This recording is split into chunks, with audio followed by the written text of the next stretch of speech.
Hello, I'm Dr. Robert Clark. For decades, I've sat with thousands of patients, just like you, who look down at their glucose meter and feel a sense of dread. That number staring back at them feels like a judgment, a daily report card on their health that they just can't seem to pass. Many feel trapped, believing their only options are more medication, stricter diets, and a future filled with anxiety. But what if I told you that one of the most powerful tools for managing your blood sugar is an Acker tea in a pill bottle? What if it was a simple 10-minute habit that could drop your blood sugar by 30 points or more, starting with your very next meal? This isn't a gimmick, it's a physiological fact, a secret that your own body is waiting for you to unlock. It's a gentle walk, but not just any walk. The timing, the pace, the consistency, that's where the magic lies. And today, I'm going to give you the exact protocol. Let me tell you about Arthur. He came into my office at 68 with a new diagnosis of prediabetes. He was devastated. Arthur was a former accountant, a man of numbers and control, and suddenly his body was producing numbers he couldn't manage. His post-meal readings were regularly spiking into the 190s, leaving him feeling exhausted and foggy-headed. "Doc," he said, his shoulders slumped, "I feel like I've lost control. I eat what I'm supposed to, but an hour later, that machine is yelling at me." He saw a future of finger pricks, insulin shots, and constant worry. What he didn't see was the incredible power hidden within his own muscles. The science is beautifully simple. Think of your muscles, especially the large ones in your legs and glutes, as sponges that are hungry for sugar. After you eat a meal, carbohydrates break down into glucose, which enters your bloodstream. This is normal. But for many of us, especially as we get older, our body's system for moving that glucose out of the blood and into the cells, which is managed by insulin, becomes a bit sluggish. The glucose hangs around in the bloodstream for too long, and at high levels, it acts like rust, damaging our blood vessels, nerves, and organs over time. This is the post-meal glucose spike. But here's the secret. When you start moving, your muscles don't need to wait for insulin's permission. The simple act of contraction opens up special gateways on the muscle cells, called GLUT4 transporters, that start pulling glucose directly from your bloodstream for immediate fuel. You are literally bypassing the tired insulin system and using the sugar exactly as nature intended. It's like your blood is a busy highway, and walking opens up a massive off-ramp, clearing the traffic jam instantly. You don't need intense, joint-pounding exercise for this to work. In fact, a gentle, conversational-paced walk is often more effective for this specific purpose because it doesn't trigger a stress hormone response that can sometimes raise blood sugar. Have you ever felt that wave of tiredness that washes over you about an hour after eating? That's often the peak of your blood sugar spike, followed by the inevitable crash. What if the solution wasn't another cup of coffee, but a simple, gentle stroll around your block? Think about your last meal. After you finished, what did you do? Did you head straight for the couch to watch television? Or did you get up and start clearing the dishes? That small difference in activity is the difference between letting that sugar flood your system and actively escorting it to where it needs to go. You have more power in this situation than you've been led to believe. The key is understanding how to use it.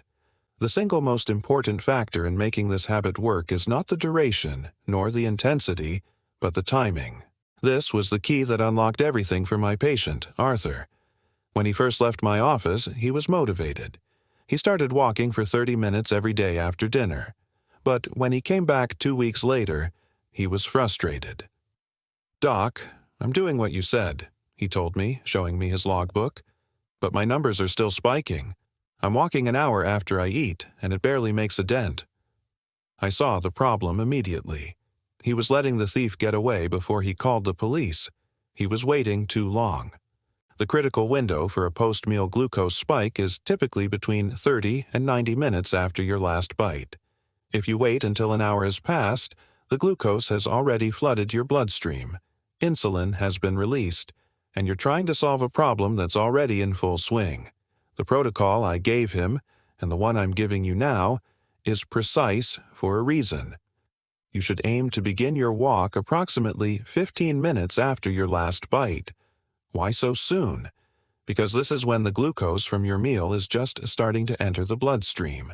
By starting your walk, then, you're not chasing the spike, you're intercepting it. Imagine a river that's about to flood. You don't wait for the water to be at your doorstep. You go upstream and open the floodgates to divert the water into the reservoir. Your walking muscles are that reservoir. Starting your walk 15 minutes after you eat is like opening the gates just as the river of glucose begins to rise, safely channeling it into your muscles before it can become a dangerous flood in your bloodstream. Let's talk about the how. The walk should last for a minimum of 10 to 15 minutes. The pace should be what we call conversational. If you can chat with a friend, hum a tune, or talk on the phone without getting breathless, you're in the perfect zone. This isn't a race. You shouldn't be gasping for air. A brisk but comfortable stroll is all it takes to activate those muscle sponges. I had Arthur try this new timing. He set a timer on his kitchen stove for 15 minutes as he took his last bite of dinner. When it beeped, he put on his shoes and walked around his block twice. It took him 12 minutes. He tested his sugar right before the walk and right after. The result? A 34-point drop. For the first time in months, he saw a number on his meter that made him smile, not cringe. He had found the control he was looking for, not in a bottle, but in a simple, well-timed stroll. I want you to pause and think about your own routine. After you finish a meal, what is your immediate next step? How long do you typically wait before you engage in any kind of movement? For many of us, the habit is to sit, to rest, to digest. We've been told that's what we're supposed to do. But what if that very habit is contributing to the problem? What if a simple shift, from sitting to strolling, could fundamentally change your health? The power to prevent the spike is right there, waiting in those first few minutes after you put your fork down. Now, let's break down how this protocol applies throughout your day, because not all meals are created equal. The single most important meal to manage for glucose control is, for many people, breakfast. This is because of a natural process called the dawn phenomenon. Overnight, your body releases a cocktail of hormones, including cortisol and growth hormone, to prepare you to wake up. A side effect of these hormones is that they make your body more resistant to insulin and signal your liver to release stored glucose. This is why many people, to their complete shock and frustration, wake up with a high fasting blood sugar reading, even though they haven't eaten for 8 hours.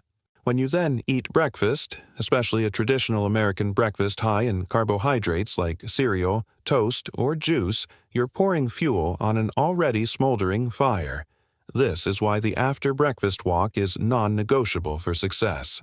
I remember a patient named Brenda, a 72-year-old retired schoolteacher. She was meticulous about her health, but her morning numbers were a constant source of anxiety. "Dr. Clark," she'd say, "I don't understand. I eat a sensible breakfast of whole wheat toast and orange juice, and by 10 a.m. my sugar is over 200. It ruins my whole day." Brenda's sensible breakfast was actually a sugar bomb for her system, especially with the dawn phenomenon at play. The toast and juice were breaking down into glucose incredibly fast. We adjusted her breakfast to include more protein and healthy fat, but the game changer was the walk. I asked her to start walking for 10 minutes immediately after her meal. But Brenda lived in Chicago, and her biggest concern was practical.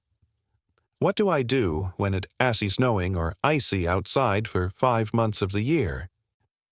This is a critical question. This habit has to be sustainable, no matter the weather.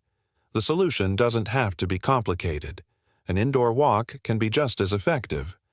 I suggested she walk laps around her first floor, from the kitchen to the living room and back. On her first try, she felt a bit silly, but she did 10 minutes. The result was a post-breakfast blood sugar of 145 instead of 200. She was astounded. Other indoor options can be just as good. Do you have stairs? Walking up and down a flight of stairs 2 or 3 times can be a fantastic, quick way to activate your leg muscles. Just be sure to hold onto the handrail and take it slow and steady. You can also simply march in place while you watch the morning news or listen to the radio. The goal is muscle contraction, and your muscles don NT care if you can on a beautiful park trail or in your own living room. Think about your own morning routine. What is the very first thing you do after you finish your breakfast dishes? Is there a 10-minute window where you could build in some form of gentle movement? Perhaps it's before you settle in with the newspaper or turn on the computer. This small investment of time in the morning doesn't just blunt the breakfast glucose spike, it sets a more stable metabolic tone for your entire day, preventing the roller coaster of highs and lows that leaves you feeling tired and drained. It's the ultimate proactive step to winning the day. Next, let's tackle the midday meal. Lunch. For so many people, the afternoon is a black hole of fatigue. That classic 2 p.m. feeling where your eyelids feel heavy, your focus wanes, and all you crave is a nap or something sweet. That is just a normal part of aging. More often than not, it's a direct consequence of a post-lunch blood sugar roller coaster. You eat lunch, your blood sugar spikes, your body releases a surge of insulin to compensate, and then your blood sugar crashes, leaving you feeling completely wiped out. The after-lunch walk is your secret weapon against this afternoon energy crash. It smooths out that spike, which prevents the subsequent crash, giving you steady, reliable energy to carry you through the rest of your day.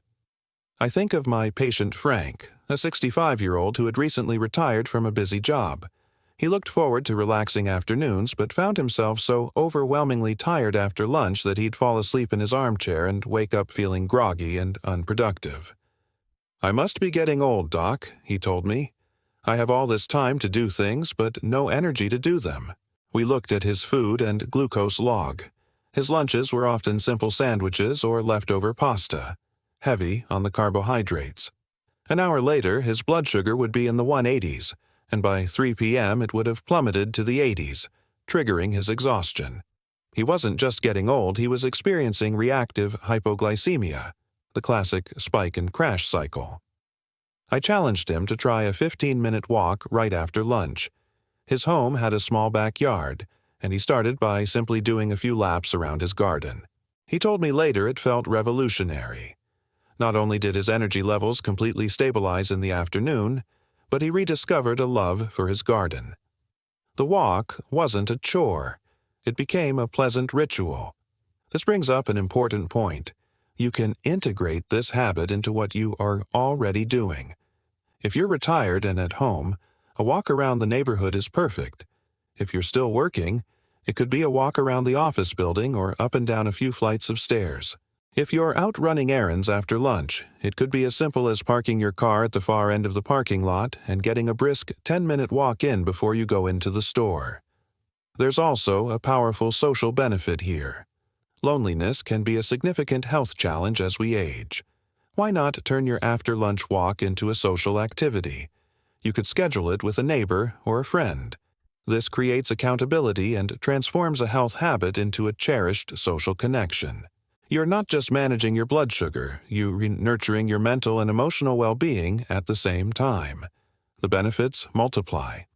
Frank started walking with his neighbor, and now their post-lunch stroll is a fixed part of their day, something they both look forward to. He got his energy back, and a deeper friendship too. So, I ask you, what does your typical afternoon look like? Do you recognize that energy slump I described? Think about what you could do for just 10 or 15 minutes after you finish your lunch tomorrow. Could you walk to the end of your street and back? Could you put on some music and march in place? A simple walk after lunch isn't just about blood sugar, it's about reclaiming your afternoon and getting your energy back. We've covered the morning and the afternoon, but now we come to what might be the most deceptively important walk of the day, the after-dinner walk. This final walk has a profound impact not just on your digestion and how you feel in the evening, but on that critical number you see on your meter first thing in the morning, your fasting blood glucose. Many patients are baffled when they wake up with high blood sugar. They ask, "But doctor, I ate a healthy dinner, and then I slept for 8 hours. Why is my sugar high?" The answer often lies in what your liver is doing overnight. Your liver acts as a storage tank for glucose, saving it in a form called glycogen. During the night, it slowly releases some of this stored glucose into your bloodstream to fuel your brain and basic bodily functions. This process is called gluconeogenesis. However, in people with insulin resistance, the liver can get a bit overzealous and release too much glucose, leading to high morning numbers. The after-dinner walk is your way of sending a powerful signal to your liver. By taking a 10 to 15-minute walk after your evening meal, you use your muscles to burn off some of the glucose from dinner directly. More importantly, you begin to deplete some of that glycogen stored in your muscle sponges. This means that when your body goes to store the rest of the glucose from your meal, it prioritizes refilling your muscle stores first. Less glucose gets sent to the liver for storage. A liver with less stored glycogen is a liver that will release less glucose overnight. It's that simple. You're essentially lightening your liver's workload for the night, resulting in a lower, more stable fasting blood sugar level the next morning. This was the final piece of the puzzle for my patient, Arthur. He had mastered the breakfast and lunch walks, but his fasting numbers were still hovering in the pre-diabetic range. When he added a consistent 15-minute walk after dinner, everything changed. Within a week, his average fasting glucose dropped by 20 points. It was the key that unlocked stable, healthy morning readings. Beyond blood sugar, the after-dinner walk offers incredible digestive benefits. Gentle movement helps to stimulate peristalsis, the muscular contractions that move food through your digestive system. This can significantly reduce feelings of bloating, indigestion, and acid reflux that many people experience when they lie down too soon after a heavy meal. Of course, safety is paramount for an evening walk. It's essential to be prepared. If you're walking outside after dusk, wear bright or reflective clothing. Choose a well-lit route that you're familiar with, and be mindful of uneven pavement. Carrying a small flashlight is always a good idea. If outdoor walking isn't a safe or comfortable option, all the indoor alternatives apply. Walk laps in your house, use a treadmill if you have one, or march in place while you watch your favorite evening television show. The benefits come from the movement itself, not the location. I want you to reflect on your own evening habits. What does your routine look like after the dinner plates are cleared? Is it a time of stillness, or could it become a time for gentle, restorative movement? What small adjustments could you make to ensure an evening walk is safe and enjoyable? This final walk of the day is not just a chore to check off a list, it's an act of profound self-care, setting your body up for a night of rest and a morning of success. At this point, I know what some of you might be thinking. Dr. Clark, this all sounds wonderful, but I can't walk for 10 minutes. My knees are bone on bone. Or, my arthritis is so bad, some days I can barely get out of my chair. Or, I use a walker, and a brisk stroll just isn't in the cards for me. If that is you, I want you to hear me very clearly. You are not excluded from this. The principle behind this protocol is muscle contraction, not necessarily walking. Any movement that causes your large muscle groups to contract and relax will open those cellular gateways and pull glucose out of your bloodstream. You can achieve this right where you are sitting. Let me tell you about Eleanor. She was a wonderfully sharp 80-year-old woman who came to see me with her daughter. She had uncontrolled type 2 diabetes, and severe osteoarthritis in both hips and knees made walking painful and difficult. She felt completely hopeless, as if her mobility issues had sentenced her to a lifetime of high blood sugar. She told me, all the advice is to get active, but it feels like they're not talking to people like me. We worked together to create a 10-minute chair walking routine that she could do after every meal without ever having to stand up. The science is exactly the same. Your quadriceps, the big muscles on the front of your thighs, and your hamstrings on the back, are massive sponges for glucose. You can activate them from a seated position. We designed a simple routine for Eleanor. First, she would do seated marching, simply lifting her knees up and down as if she were marching in place for 2 minutes. Then, she would do leg extensions, straightening one leg out in front of her, holding for a second, and lowering it back down, alternating legs for a few minutes. She added in heel raises and toe taps to engage her calf muscles. Finally, she did some simple arm circles and punches to get her upper body involved. She did this for 10 minutes, 15 minutes after each meal, right from her favorite armchair. The results were staggering. Within 2 weeks, her post-meal glucose readings had dropped by an average of 50 points. Eleanor felt empowered. For the first time, she had a tool that worked for her body, for her level of mobility. She was controlling her diabetes from a chair. If you can stand, but walking is difficult, you can do standing exercises while holding onto a sturdy kitchen counter or the back of a chair for support. Simple calf raises, where you rise up onto your toes and slowly lower back down, are incredibly effective. You can also do partial squats or simply march in place while holding on for stability. If you use a walker, you can take small, deliberate steps in a safe, clear space in your home. The goal is not speed or distance, it is simply continuous, gentle movement for 10 to 15 minutes. Do you ever feel that your physical limitations are a barrier to managing your health? It's a common and deeply frustrating feeling. But I want you to reconsider what activity means. It doesn't have to mean a walk in the park. What is one small, simple movement you can do, right from where you are sitting now? Could you try lifting your knees for 1 minute? Could you extend your legs a few times? Remember, every single muscle contraction is a victory. Every movement is a message to your body that you are in control, helping it use fuel the right way. Your chair does not have to be a prison, it can be your gym. Knowledge is a powerful first step, but action is what creates change. I can talk about the science and share patient stories all day, but the only way for you to truly understand the power of this habit is to experience it for yourself. That's why I want to invite you to take the 7-day post-meal movement challenge. For just 1 week, I want you to commit to this protocol.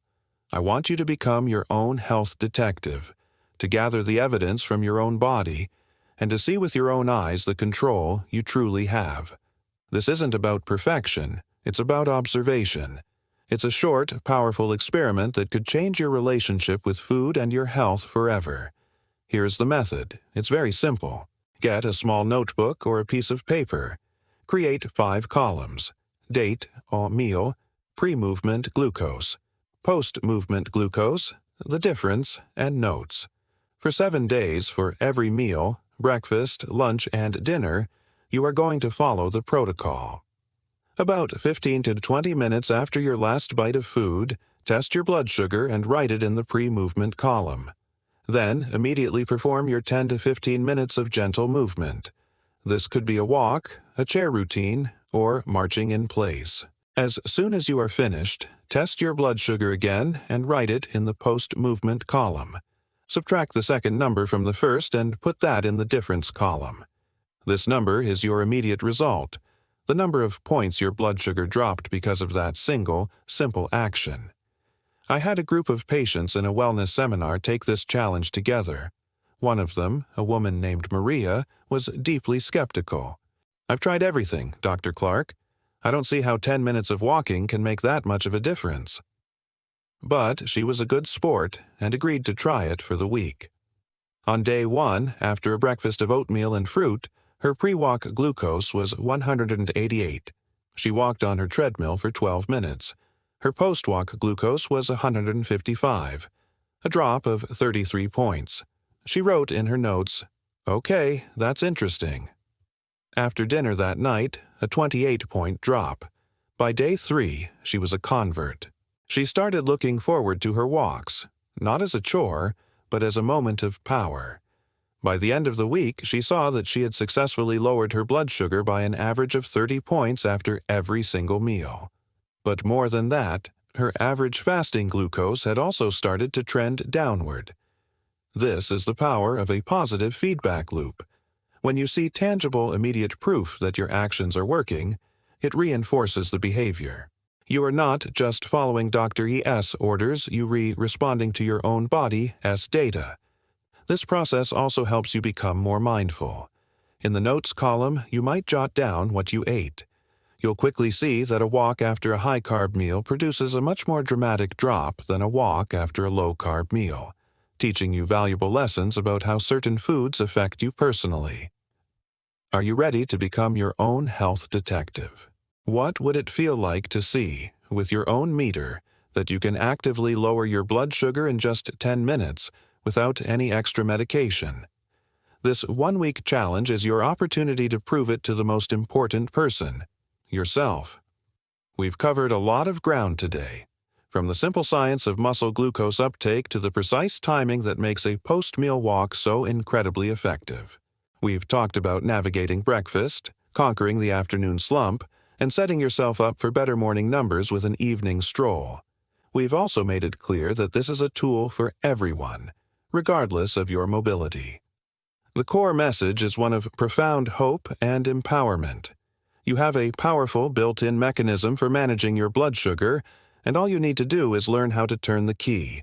It doesn't require expensive equipment, a gym membership, or a grueling exercise regimen. It requires 10 minutes of your time, a commitment to consistency, and the belief that you can take an active role in your own health. Think back to the patients we talked about.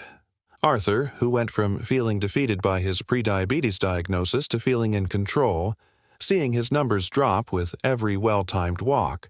Brenda, who overcame the frustration of the dawn phenomenon and the challenges of a Chicago winter by making her living room her walking track. Frank, who reclaimed his afternoon energy and built a stronger friendship, all with a simple stroll around his garden. And Eleanor, who proved that even from a chair, she could fight back against her diabetes, using gentle movement to achieve results she never thought possible. Their stories are not unique. They are examples of what happens when people are given the right tools and the knowledge to use them. Their success, and your potential success, is rooted in a simple truth. Our bodies are designed to move. The sedentary lifestyle that has become so common, especially the habit of sitting still right after we eat, works directly against our own physiology. This simple protocol, a 10 to 15-minute gentle walk starting 15 minutes after you eat, is not a radical new idea. It is a return to a more natural rhythm, a way of working with your body instead of against it. It is a small hinge that can swing a very large door. So, my call to action for you today is simple. Don't just let this be interesting information. Turn it into action. Take the 7-day challenge. I've included a link to a downloadable walking tracker in the description below to make it easy for you. Print it out, put it on your refrigerator, and commit to this one-week experiment. Test your blood sugar before and after your movement. Write down the numbers. Watch the evidence unfold. See for yourself the power you hold. And when you see it work, please come back here and share your results in the comments. Your story could be the inspiration that encourages someone else to take that first step. You are not alone in this journey, and the simple act of a walk can be the most powerful medicine of all.